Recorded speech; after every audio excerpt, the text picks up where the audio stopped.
नमस्कार, मैं हूं मयूरिका और आप देख रहे हैं वीएनएम टीवी। वीएनएम टीवी के बुलेटिन में सभी व्यूअर्स का स्वागत है। देश, दुनिया और शहर जिलों की खबरों के साथ हम फिर एक बार हाजिर हैं। नजर सबसे पहले वीएनएम हेडलाइंस पर। कर्नाटक विधानसभा की 224 सीटों पर कल चुनाव, किस करवट बैठेगा कर्नाटक का ऊंट। कर्नाटक में चुनाव प्रचार थमने के बाद भी नहीं थम रहा बजरंग बली का मुद्दा, क्या भाजपा को बचा पाएंगे बजरंग बली। और गुजरात में कल से 5 दिन पड़ेगी भीषण गर्मी, अहमदाबाद में ऑरेंज अलर्ट। कर्नाटक विधानसभा की 224 सीटों के लिए कल कर्नाटक वोट करेगा। कर्नाटक में सरकार भारतीय जनता पार्टी की रिपीट होगी या कांग्रेस सरकार बनाने में सफल होगी, उस पर देश भर की निगाहें टिकी हुई है। कर्नाटक विधानसभा चुनाव के लिए 10 मई को यानी कल वोटिंग है। राज्य की सभी 224 सीटों पर नतीजे 13 मई को घोषित किए जाएंगे। राज्य में एक तरफ जहां बीजेपी फिर से कमल खिलाने के लिए पूरी कोशिश करती दिख रही है, तो वहीं दूसरी ओर अन्य राजनीतिक दल ने भी अपनी अपनी कमर कस ली है। कर्नाटक में कांग्रेस और बीजेपी समेत अन्य दल अपनी पार्टी की सरकार बनाने का दावा कर रहे हैं। कर्नाटक एक ऐसा राज्य है जहां ऐसा माना जाता है कि उत्तरी भागों में बॉम्बे कर्नाटक क्षेत्र में आने वाले रोन विधानसभा क्षेत्र में जीत हासिल करने वाली पार्टी ही पूरे राज्य पर शासन करती है। साल 2018 में भारतीय जनता पार्टी ने यहां से जीत हासिल की थी। ये विधानसभा सीट कर्नाटक के गडग जिले के अंतर्गत आती है। दक्षिण भारत के एकमात्र राज्य कर्नाटक में बीजेपी सरकार को 2023 के चुनाव में भारी मुश्किलों का सामना करना पड़ सकता है। कल कर्नाटक में विधानसभा चुनाव होने वाले हैं, लेकिन बीजेपी को कर्नाटक में अपना किला बचाना चुनौतीपूर्ण हो सकता है।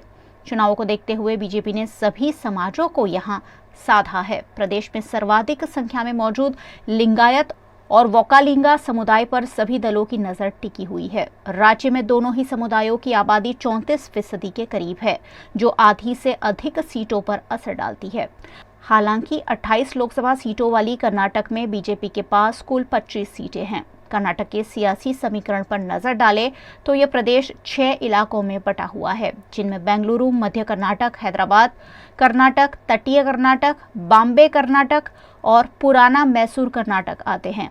चुनावी लिहाज से पुराने मैसूर में भाजपा की स्थिति कमजोर है। वहीं कांग्रेस पार्टी लगातार कर्नाटक में उनकी सरकार बनने के दावे कर रही है। ऐसे में कर्नाटक का ऊंट किस करवट बैठेगा, ये देखना दिलचस्प होगा। कर्नाटक विधानसभा चुनाव प्रचार में जोरों शोरों से उछाला गया बजरंग बली का मुद्दा चुनाव प्रचार बंद होने के बाद भी थमता हुआ नजर नहीं आ रहा है। बजरंग दल ने आज देश भर में हनुमान चालीसा का पाठ किया।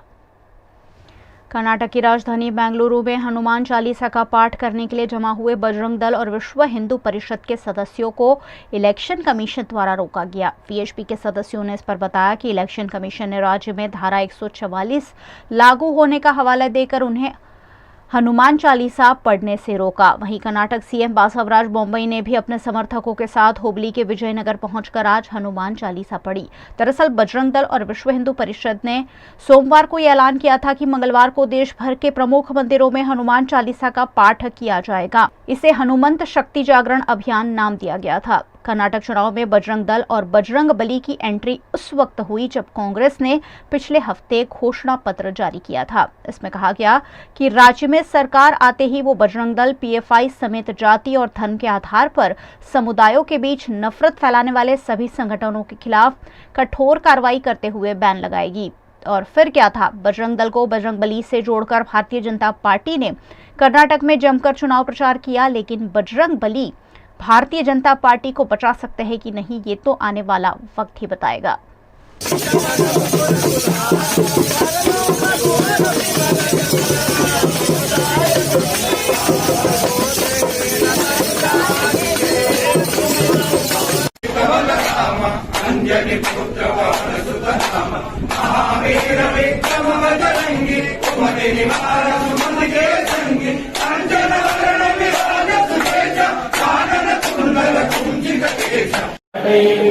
कबीरा जो सुनिले हनुमत बल बीरा, जय जय जय हनुमान गोसाई। कृपा करो गुरुदेव की नाई।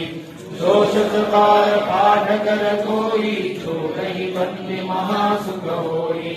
जो यह पढ़े हनुमान चालीसा, होय सिद्धि साधी गौरीसा। तुलसीदास सदा हरि चेरा, कीजे नाथ हृदय महडेरा। वैसे ही गर्मी से तप रहे गुजरात में 5 दिनों तक भीषण गर्मी के प्रकोप की संभावना गुजरात मौसम विभाग ने जताते हुए अहमदाबाद में 5 दिनों तक ऑरेंज अलर्ट का ऐलान भी किया है। अगले 5 दिन में पूरे गुजरात में बारिश होने का ज़्यादा संभावना नहीं है। मोस्टली जो वेदर ड्राई होने का संभावना है। और टेम्परेचर देखा जाए तो टेम्परेचर यानी मैक्सिमम टेम्परेचर डे टेम्परेचर बढ़ने का संभावना है by 2 to 3 degree Celsius during next 4 to 5 days. अगले 4-5 दिन में 2 से 3 डिग्री मैक्सिमम टेम्परेचर यानी डे टेम्परेचर बढ़ने का संभावना है। उसके कारण से काफ़ी जो इनलैंड स्टेशन हमारा जो स्थल भाग जैसे इनलैंड स्टेशन है, northern part of Gujarat, central Gujarat and western part of Gujarat में टेम्परेचर ज़्यादा रहने का संभावना है। पूर्वानुमान किया गया है टेम्परेचर 42 to 44 डिग्री सेल्सियस तक जाने का संभावना है। और कोस्टल डिस्ट्रिक्ट में गुजरात का जैसे सौराष्ट्र कच्छ में coastal Porbandar, Junagadh, Gir Somnath, Amreli, Porbandar and south Gujarat का सूरत, नवसारी, वलसाड, ये सारे जो कोस्टल डिस्ट्रिक्ट है, भरूच, यहाँ पे 40 डिग्री तक भी जा सकता है और डिस्कम्फर्टनेस रहेगा टेम्परेचर, हाई टेम्परेचर की वजह से। और मॉइस्ट एयर भी रहेगा, ह्यूमिड एयर भी रहेगा कोस्टल स्टेशन में, उसके कारण से डिस्कम्फर्ट फील होगा। और अगले 5 दिन तक ये सिलसिला जारी रहेगी। इसलिए सभी जनता के लिए ये मैसेज दिया जा रहा है कि वो इंडोर रहें और ही बाहर एक्सपोजर ज़्यादा ना है। और बाहर में भी अगर बाहर आ रहे हैं वो पगड़ी लगाएं और छतरी यूज़ करें और ज़्यादातर पानी पिए, छाछ भी पिए और लाइट कॉटन क्लोथ्स पहने और ज़्यादा मोस्टली प्रिकॉशन लें कि मतलब जैसे बाहर एक्सपोज ना है, क्योंकि काफ़ी टेम्परेचर हाई जा रहा है। और टेम्परेचर के कारण से जो comorbid even normal human being का भी प्रॉब्लम हो सकता है, इसलिए टेम्परेचर से बच के रहना जरूरी। अभी जो हमने जो हीट एक्शन प्लान की मुताबिक हमने जो गुजरात अहमदाबाद का जो टेम्परेचर फोरकास्ट दिया है, मोस्टली ऑल 5 डेज हमने ऑरेंज अलर्ट में रखा है।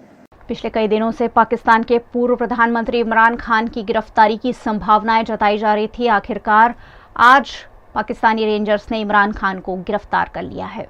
पाकिस्तान के पूर्व प्रधानमंत्री इमरान खान गिरफ्तार हो गए हैं। इमरान को पाकिस्तान रेंजर्स ने कोर्ट रूम से ही गिरफ्तार किया है।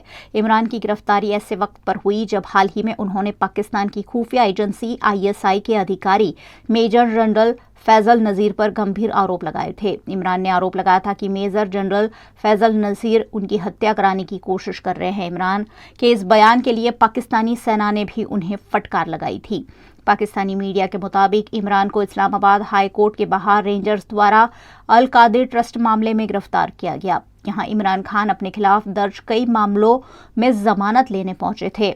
इमरान खान की पार्टी PTI के ट्विटर हैंडल से एक वीडियो भी जारी किया गया है। पार्टी का दावा है कि इमरान खान के वकील कोर्ट परिसर में बुरी तरह से जख्मी हुए हैं।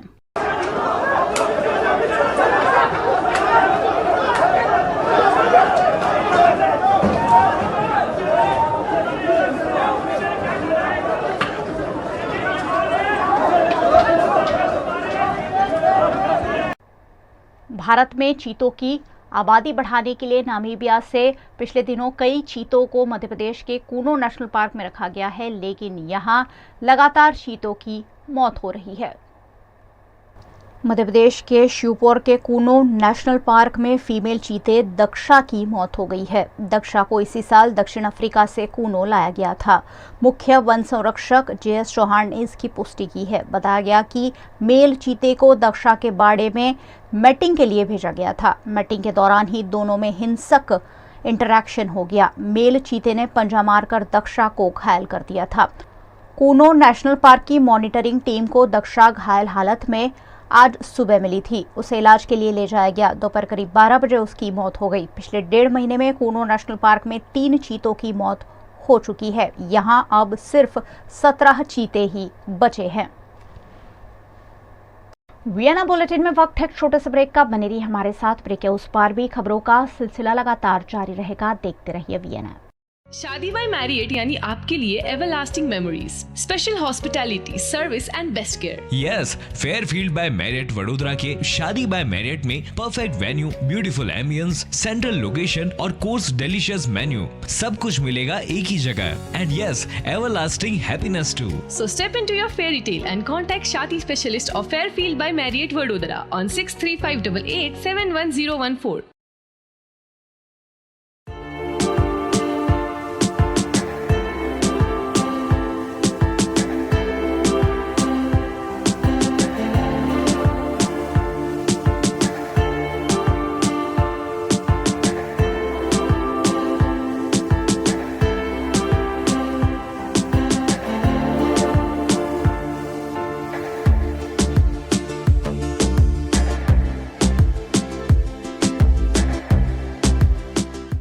भारत ले रहा है इलेक्ट्रिक अंगड़ाई। क्यों ना हम साथ चले, साथ चले, साथ बढ़े, साथ बढ़े, देश मेरे, देश मेरे। देश को ले जाए नई दिशा की ओर। आपका जॉय, भारत का जॉय। વડોદરાના ઘણા વિસ્તારો જેમ કે અકોટા, માંજલપુર, અલકાપુરી, મકરપુરા વગેરે વગેરે વિસ્તારોના લોકો ચિંતામાં છે। આ ચિંતાનું કારણ છે વડોદરાના લોકોમાં વધતી ઈર્ષા। જી હા, અને આ ઈર્ષાનો સ્ત્રોત છે તરસાલી એરિયામાં આવેલ રેઝિડેન્શિયલ પ્રોજેક્ટ દર્શનમ પ્લેસ। ઘણી બધી એમ્યુનિટીઝથી ભરપૂર આ 2 અને 3 BHK પ્રોજેક્ટ બની ગયો છે નવા ઘર શોધવાવાળા લોકો માટે એક અનોખો અવસર। भारत ले रहा है इलेक्ट्रिक अंगड़ाई। क्यों ना हम साथ चले, साथ चले, साथ बढ़े, साथ बढ़े, देश मेरे, देश मेरे। देश को ले जाए नई दिशा की ओर। आपका जॉय, भारत का जॉय।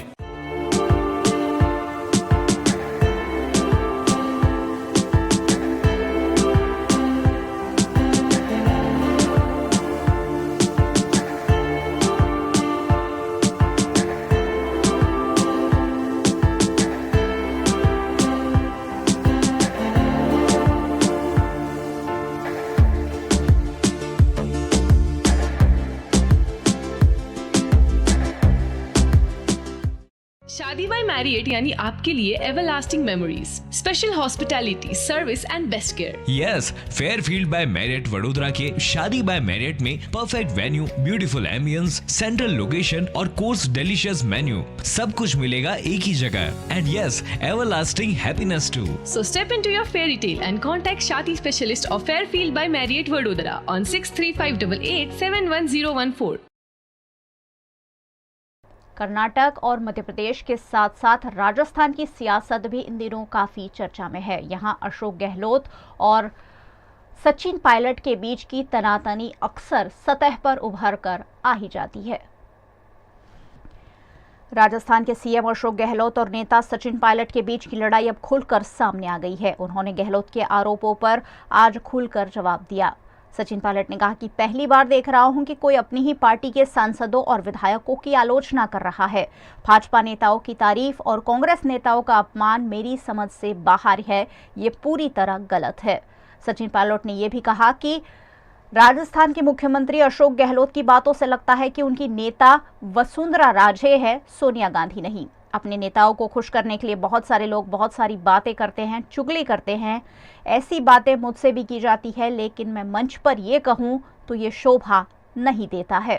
सचिन पायलट ने अपने बयान में और भी कई बातों का जिक्र किया। सामान्य मुख्यमंत्री जी का भाषण परसों धौलपुर में हुआ और उस भाषण को सुनने के बाद मुझे ऐसा लगता है कि सामान्य मुख्यमंत्री जी की नेता आदरणीय श्रीमती सोनिया गांधी जी नहीं हैं, बल्कि उनकी नेता वसुंधरा राजे सिंधिया जी हैं। उनकी नेता सोनिया गांधी जी नहीं हैं, बल्कि उनकी नेता वसुंधरा राजे सिंधिया जी हैं। और एक तरफ ये कहा जा रहा है कि हमारी सरकार को गिराने का काम भाजपा कर रही थी, दूसरी तरफ कहा जाता है कि सरकार को बचाने का काम वसुंधरा जी कर रही थी। तो ये जो विरोधाभास है, इसको समझाना चाहिए। आप कहना क्या चाह रहे हैं, ये स्पष्ट कर देना चाहिए। आप सबको मालूम है, सरकार बनने के बाद मैं 11 तारीख को परसों अजमेर से एक यात्रा निकालूंगा। जनता के बीच जाकर जनता की आवाज़ सुनेंगे, जनता के मुद्दों को उठाएंगे।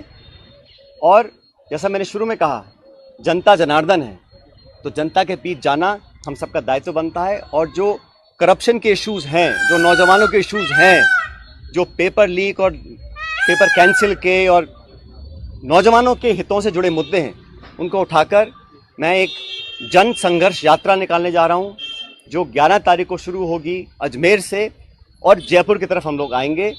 लगभग 125 किलोमीटर की यात्रा है। जन संघर्ष यात्रा लोगों के हितों के लिए, करप्शन के खिलाफ, नौजवानों के संरक्षण के लिए। उनकी आवाज़ को हम सुनेंगे, उनकी आवाज़ को बुलंद करेंगे। और मैं समझता हूं कि सही निर्णय तब लिए जाएंगे जब जनता का पूरा हमारा साथ होगा, जनता का पूरा प्रेशर होगा। मैं यात्रा निकाल रहा हूं पब्लिक इश्यूज़ को लेकर, और मैंने कहा ना, अगर कोई चाहता है कि कांग्रेस को कमज़ोर करने की कोशिश करेगा तो उस कोशिश को हम नाकाम करें। कर्नाटक में चुनाव प्रचार खत्म कर अब कांग्रेस की महासचिव प्रियंका गांधी तेलंगाना पहुंच चुकी है, जहां उन्होंने उनकी तुलना इंदिरा गांधी से किए जाने पर अपनी प्रतिक्रिया दी। कर्नाटक में चुनाव प्रचार खत्म होने के बाद कांग्रेस की महासचिव प्रियंका गांधी ने तेलंगाना का रुख किया है। पार्टी की युवा संघर्ष रैली को संबोधित करने पहुंची प्रियंका ने दादी इंदिरा गांधी से तुलना पर बड़ा बयान दिया। प्रियंका गांधी ने कहा कि जब मुझे नई इंदिरा अम्मा कहते हैं तो मैं उसे बहुत गंभीरता से लेती हूं। ये मुझे मेरी जिम्मेदारियों का एहसास कराता है। ये दिखाता है कि आज भी इंदिरा गांधी लोगों की यादों में जिंदा है। प्रियंका ने इंदिरा को बेहद समर्पित और ईमानदार नेता बताया। आज आप यहाँ पे जब मुझे कहते हैं कि मैं इंदिरा अम्मा जैसी एक नई इंदिरा अम्मा हूं, ये हल्की बात नहीं है बहनों और भाइयों, ये हल्की बात नहीं है। जब आप ऐसे कहते हैं तो मुझे अपनी जिम्मेदारी का एहसास होता है, क्योंकि आप उस महिला को याद कर रहे हैं जो 40 साल से पहले ही गुजर चुकी हैं, शहीद हो गई देश के लिए 1984 में। आज हम 2023 में हैं, लेकिन आप उनको श्रद्धा के साथ, श्रद्धा पूर्वक, प्रेम के साथ याद कर रहे हैं। और आप अभी भी आशा रख रहे हैं कि उनकी तरह कोई आपकी मदद करे, क्योंकि वो एक ईमानदार नेता थी, अपनी देश के लिए समर्पित थी और आपके भविष्य के लिए समर्पित थी। तो जब आप ऐसा कहते हैं तो मेरे मन में एक बहुत बड़ी जिम्मेदारी का एहसास होता है कि आपके सामने खड़े होकर मैं ना झूठे वादे कर सकती हूँ, ना झूठी बातें बता सकती हूँ। और आपके सामने जब मैं खड़ी होती हूँ तो ईमानदारी से मैं सच बोलना चाहती हूँ, और मैं यही कहना चाहती हूँ जिसमें आपकी भलाई है। इसीलिए आपने सोनिया अम्मा का नाम भी लिया, और आपको मालूम है कि आपके प्रदेश को बनाने में उनकी भूमिका बहुत रही। मैं उनकी बेटी हूँ। यहाँ अगर आपके सामने खड़ी हूँ तो मैं समझती हूँ कि ये निर्णय उन्होंने पूरी जिम्मेदारी से लिया और वे भी आपके लिए आजीवन समर्पित रही। वियतनाम में ब्रेन स्ट्रोक का शिकार बने गुजरात के वडोदरा के एक नागरिक को अहमदाबाद एयरपोर्ट से ग्रीन कॉरिडोर बनाकर पुलिस की सहायता से वडोदरा की ब्रेन सर्जरी के लिए जानी मानी विम्स हॉस्पिटल सुरक्षित रूप से पहुंचाया गया।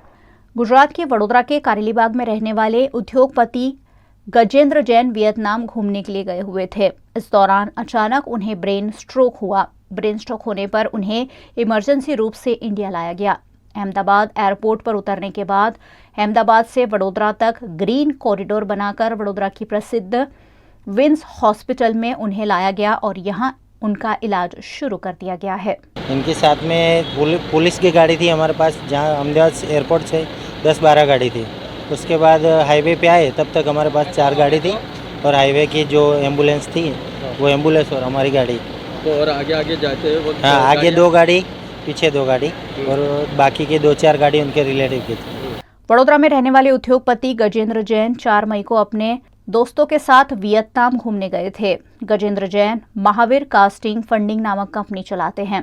उन्हें ब्रेन स्ट्रोक हुआ होने की खबर पाकर उनके परिजन, रिश्तेदार, दोस्त फौरन विन्स हॉस्पिटल पर उमड़ पड़े और उनके यहां पहुंचने से पहले इलाज की सारी व्यवस्था की गई। गजेंद्र जैन के वडोदरा पहुंचने से पहले ही विन्स हॉस्पिटल द्वारा उन्हें इलाज देने की तैयारियां पूरी कर ली गई थी और गजेंद्र जैन के यहाँ पहुंचते ही उनका इलाज शुरू कर दिया गया है। અમારા મિત્ર ગજેન્દ્રભાઈ જૈન નામ હતું અને અહીંયા એમનેસ્ટી છે, સામાજિક રીતે બહુ આગળ પડતા વ્યક્તિ છે, ધાર્મિક વ્યક્તિ છે અને મિત્ર સાથે વિયેટનામ ફરવા ગયેલા, ત્યાંથી એમને આ બ્રેઇન સ્ટ્રોક થયો અને એના કારણે આપણે તાત્કાલિક અહીંયા એમને ખસેડવા પડે અને આ અહીંયા જ્યારે લઈ આવ્યા ત્યારે ઘણી બધી મુશ્કેલી આપ જાણો છો પડે, પરંતુ પોલીસ ડિપાર્ટમેન્ટ નીમચ છે, કાશ્મીર છે, ગુજરાત છે, એ બધા પોલીસ ડિપાર્ટમેન્ટે ઘણો સહકાર આપે છે। આપ સૌએ પણ ઘણો સહકાર આપે છે। અમે એમના કુટુંબી તરફથી, મિત્રો તરફથી આ સર્વેનો ખૂબ ખૂબ આભારી છીએ અને અમે એમના એહસાનમંદ છીએ કે અમારા મિત્રને સારી રીતે સમયસર અહીંયા લઈ આવ્યા છે। પોલીસે સરસ કામગીરી, ઘણી સરસ કામગીરી કરી। ઇન્ડિયન એમ્બેસી પણ જે ત્યાંથી વિયેટનામના બી સરકાર તરફથી બી આપણને સારો સહકાર મળ્યો છે અને ભારત સરકાર તરફથી પણ એમ્બેસી તરફથી પણ ઘણો સહકાર મળ્યો છે। અમે દરેકના અમે આભારી છીએ। એમને બ્રેઇન સ્ટ્રોક છે અને વિન્સ હોસ્પિટલ એટલા માટે પસંદ કરી કે બ્રેઇન માટેનું સારામાં સારું કામ અહીંયા થાય છે અને એમને એ હોસ્પિટલ પર વિશ્વાસ છે કે અને સુરેશ નાયક જે છે એમના સારા ઓપિનિયન બધા સારા છે, માટે અમે અહીંયા લઈ આવ્યા છીએ વિન્સમાં। भारतीय क्रिकेट टीम ने पाकिस्तान में एशिया कप खेलने से इनकार कर दिया है। ऐसे में हो सकता है कि पाकिस्तान से एशिया कप की मेजबानी छीन ली जाए। अगर ऐसा होता है तो पाकिस्तान को ये बड़ा आर्थिक झटका होगा। एशियाई क्रिकेट परिषद ने एशिया कप को पाकिस्तान से बाहर कराने का फैसला किया है। मीडिया रिपोर्ट के मुताबिक पाकिस्तान क्रिकेट बोर्ड ने टूर्नामेंट को हाइब्रिड मॉडल पर कराए जाने के प्रस्ताव को सदस्य देशों ने खारिज कर दिया है। पाकिस्तान में 2 से 17 सितंबर के बीच एशिया कप होना था, अब ये श्रीलंका में हो सकता है। अभी ये मेजबानी का सबसे प्रबल दावेदार श्रीलंका है। हालांकि अभी एसीसी की ओर से एशिया कप को पाकिस्तान के बाहर कराने की आधिकारिक घोषणा नहीं की गई है। दरअसल आईसीसी के कैलेंडर में 2023 में होने वाले एशिया कप की मेजबानी पाकिस्तान को मिली थी। बीसीसीआई ने कैलेंडर जारी होते ही ये साफ कर दिया था कि भारतीय टीम खेलने के लिए पाकिस्तान नहीं जाएगी। बीसीसीआई ने एशिया कप किसी न्यूट्रल वेन्यू पर कराने को कहा था, लेकिन पाकिस्तान क्रिकेट बोर्ड नहीं माना, क्योंकि अपनी बिगड़ी हुई आर्थिक स्थिति संवारने के लिए उसे एशिया कप से ही उम्मीद है। हालांकि पाकिस्तान ने टूर्नामेंट को हाइब्रिड मॉडल पर कराने का प्रस्ताव भी दिया था।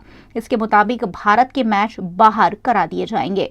टूर्नामेंट के बाकी मैच पाकिस्तान में होंगे। भारत अगर फाइनल में पहुंचता है तो फाइनल भी पाकिस्तान के बाहर होगा।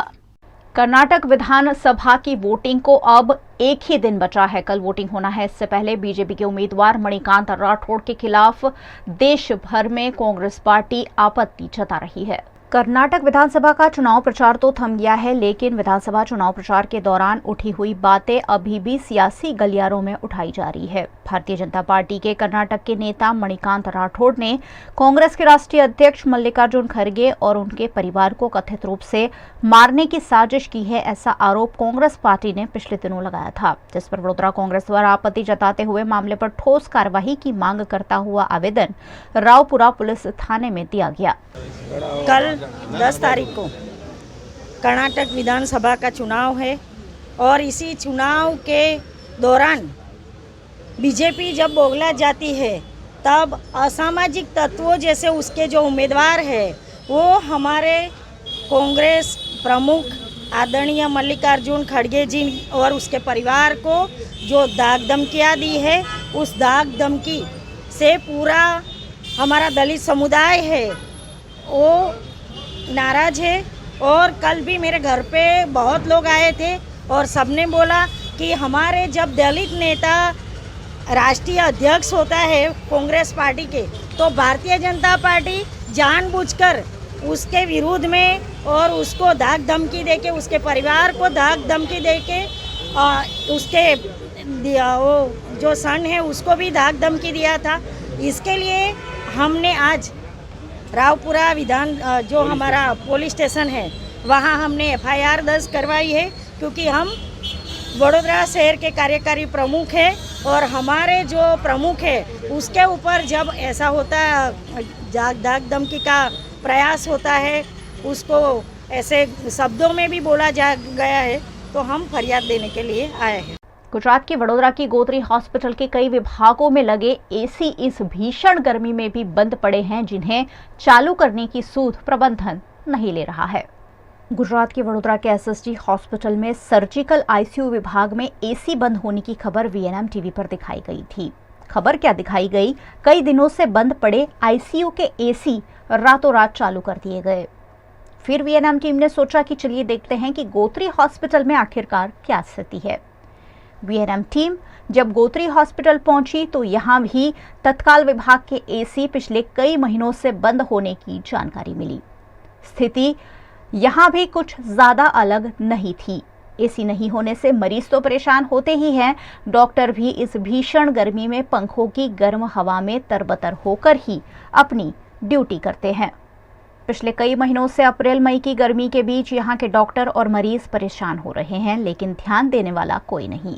तफ्तीश करने पर पता चला कि लाखों रुपए के कॉन्ट्रैक्ट देकर एसी जैसी सुविधा अस्पताल में मुहैया तो कराई जाती है, लेकिन जब एसी खराब हो जाते हैं तो उसे देखने वाला कोई नहीं होता। अब यहाँ देखने वाली बात यह है कि क्या SSG की तरह गोत्री हॉस्पिटल में भी खबर दिखाए जाने के बाद एसी फौरन चालू होते हैं कि नहीं। वैसे अगर एसी चालू हो जाएंगे तो वो खबर भी VNM टीवी पर जरूर दिखाई जाएगी। मध्य प्रदेश के खरगोन में यात्रियों से भरी हुई एक बेकाबू बस अचानक पुल की रेलिंग तोड़कर खाली नदी में गिर पड़ी। इस हादसे में कई यात्रियों की दर्दनाक मौत हो गई। मध्य प्रदेश के खरगोन में आज मंगलवार सुबह करीब 8:40 पर एक बस 50 फीट ऊंचे पुल से नीचे गिर गई। इस पर गृह मंत्री नरोत्तम मिश्रा ने बताया कि हादसे में 15 यात्रियों की मौत हुई है। इसमें 3 बच्चे और 6 महिलाएं भी शामिल है। खरगोन के SP धर्मवीर सिंह ने बताया कि 24 लोग हादसे में घायल हुए हैं। घायलों को आसपास के अस्पतालों में पहुंचाया गया। घटना के लिए मजिस्ट्रियल जांच के आदेश दे दिए गए हैं। ये बस डोंगर गांव और दसंगा के बीच बोराड नदी के पुल की रेलिंग तोड़कर नीचे जा गिरी। ये नदी सूखी हुई थी। मां शारदा ट्रैवल्स की इस बस में 40 से अधिक लोग सवार थे। हादसे के बाद पुलिस प्रशासन से पहले डोंगरगांव और लोनारा के ग्रामीण मौके पर पहुंच गए। मौके पर मौजूद लोगों ने बस के कांच फोड़कर घायलों को बाहर निकाला। घायलों को मौके पर मौजूद लोगों ने ही अपने निजी वाहनों में अस्पताल पहुंचाया। ग्रामीणों ने इस पर बताया कि गांव से 5 मिनट पहले ही बस निकली थी। ग्रामीणों ने यह भी बताया कि बस काफी तेज रफ्तार चल रही थी, उसी की वजह से ये हादसा हुआ हो सकता है।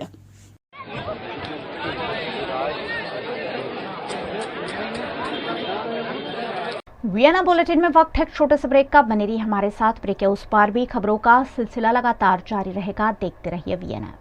शादी बाय मैरियट यानी आपके लिए everlasting memories, special hospitality, service and best care. Yes, Fairfield by Marriott Vadodara के शादी बाय मैरियट में perfect venue, beautiful ambience, central location और कोर्स डिलीशियस मेन्यू, सब कुछ मिलेगा एक ही जगह। And yes, everlasting happiness too. So step into your fairy tale and contact Shadi Specialist of Fairfield by Marriott Vadodara on 63588 71014.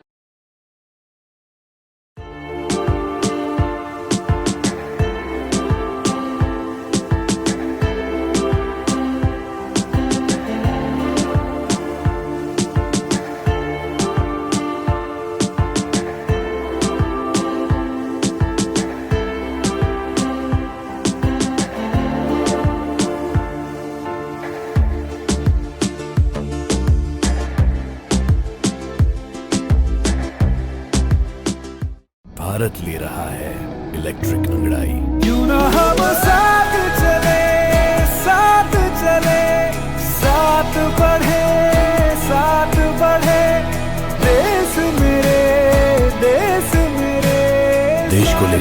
नई दिशा की ओर। आपका जॉय भारत का जॉय। વડોદરાના ઘણા વિસ્તારો જેમ કે અકોટા, માંજલપુર, અલકાપુરી, મકરપુરા વગેરે વગેરે વિસ્તારોના લોકો ચિંતામાં છે. આ ચિંતાનું કારણ છે વડોદરાના લોકોમાં વધતી ઈર્ષા. જી હા, અને આ ઈર્ષાનો સ્ત્રોત છે તરસાલી એરિયામાં આવેલ રેઝિડેન્શિયલ પ્રોજેક્ટ દર્શનમ પ્લેસ. ઘણી બધી એમ્યુનિટીઝથી ભરપૂર આ 2 અને 3 BHK પ્રોજેક્ટ બની ગયો છે નવા ઘર શોધવાવાળા લોકો માટે એક અનોખો અવસર. भारत ले रहा है इलेक्ट्रिक अंगड़ाई। क्यों ना हम साथ चले, साथ चले, साथ बढ़े, साथ बढ़े, देश मेरे, देश मेरे। देश को ले जाए नई दिशा की ओर। आपका जॉय भारत का जॉय।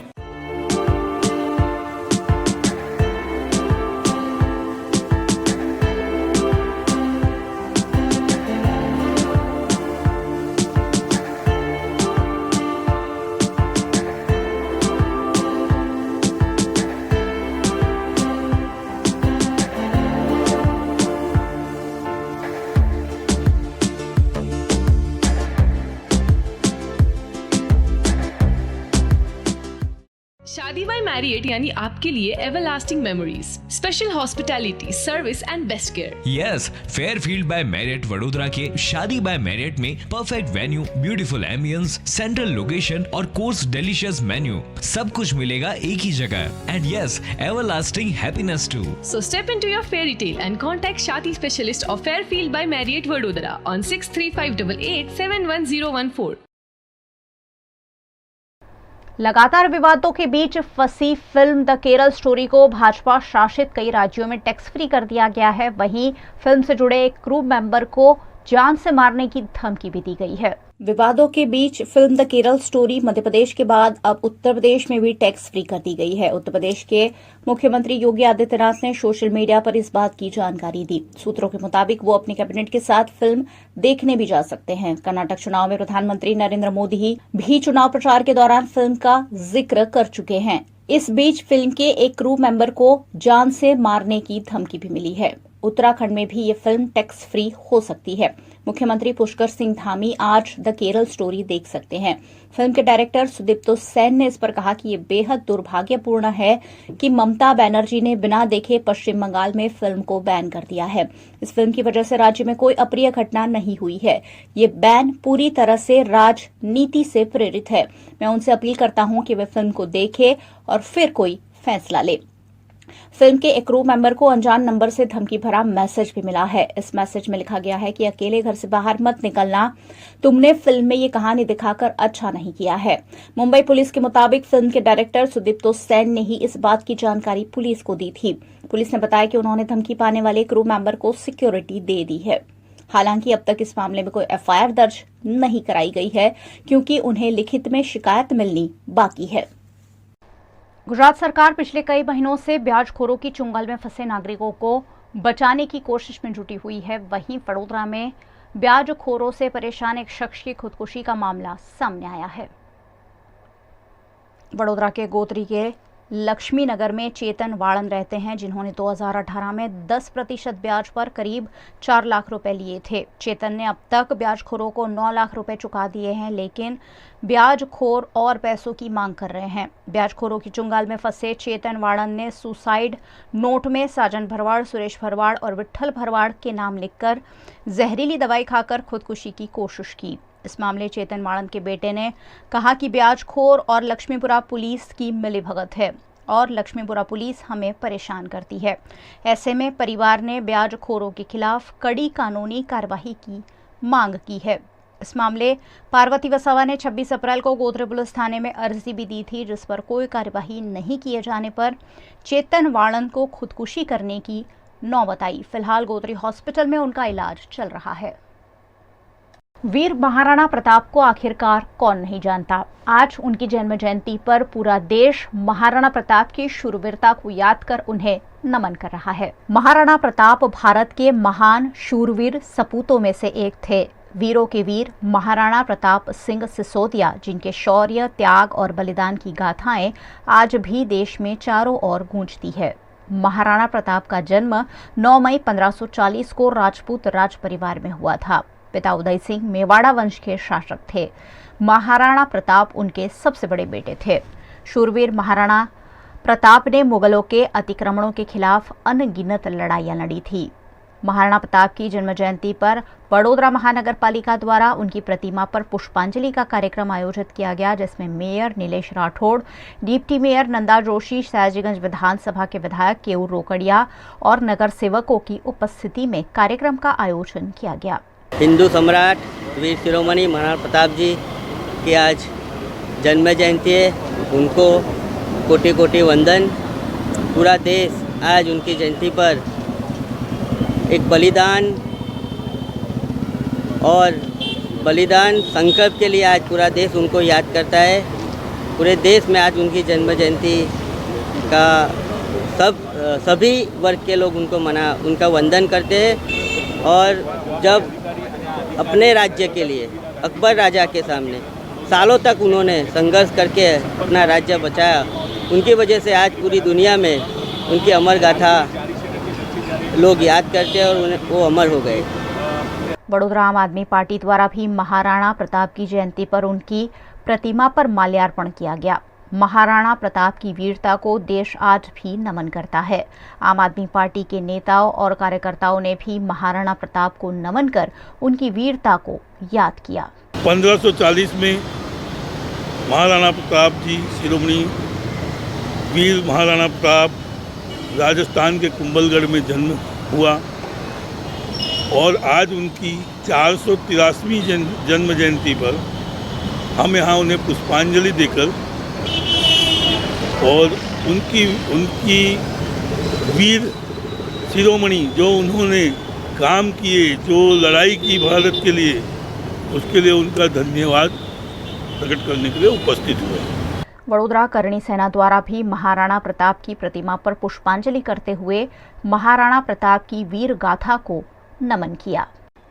गुजरात के वडोदरा शहर में रेलवे स्टेशन से नवायार्ड जाने वाली सड़क पर सड़क के बीचों बीच बड़ा सा गड्ढा पड़ गया है, जो अप्रिय घटनाओं को न्योता दे रहा है।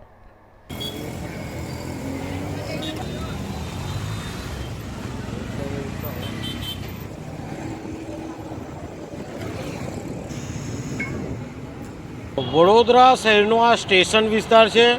ટ્રાફિકથી ભરચક આ સ્ટેશન વિસ્તાર હોય છે અમારો।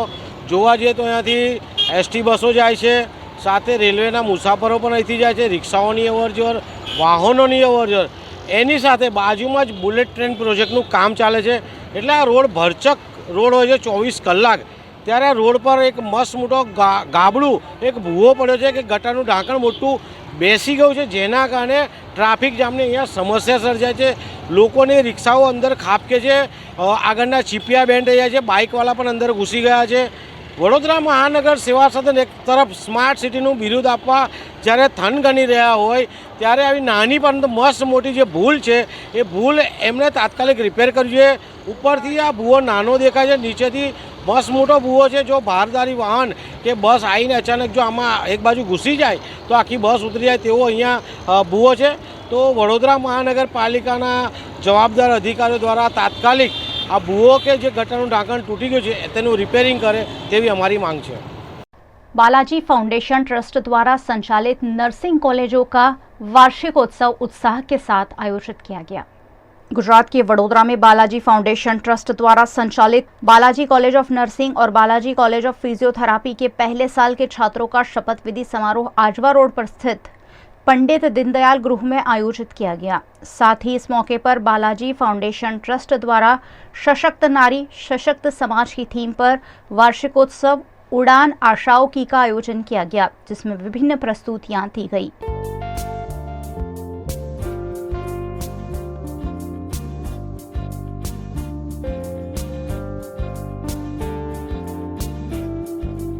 कार्यक्रम में गोधरा की श्री गोविंद गुरु यूनिवर्सिटी के vice chancellor doctor Pratap Singh Chauhan, Vadodara के mayor Nilesh Rathod, standing committee chairman doctor Hitendra Patel, खेल अधिकारी दिनेश कदम समेत के अग्रणी उपस्थित रहे। यूनिवर्सिटी के जो बच्चे सारे बरस में जो उसकी मेरिट आई है, रैंकिंग आई है और कला और दूसरे क्षेत्र में जो प्रवीण हुए हैं उन सभी का आज सम्मान किया।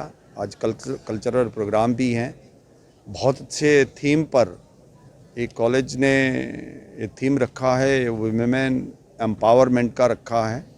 ये देखकर मुझे बहुत एक खुशी हुई है कि छोटी बालाजी और हमारी तिरुपति कॉलेज के जो बच्चे हैं उसने बहुत अच्छा परफॉर्म किया है।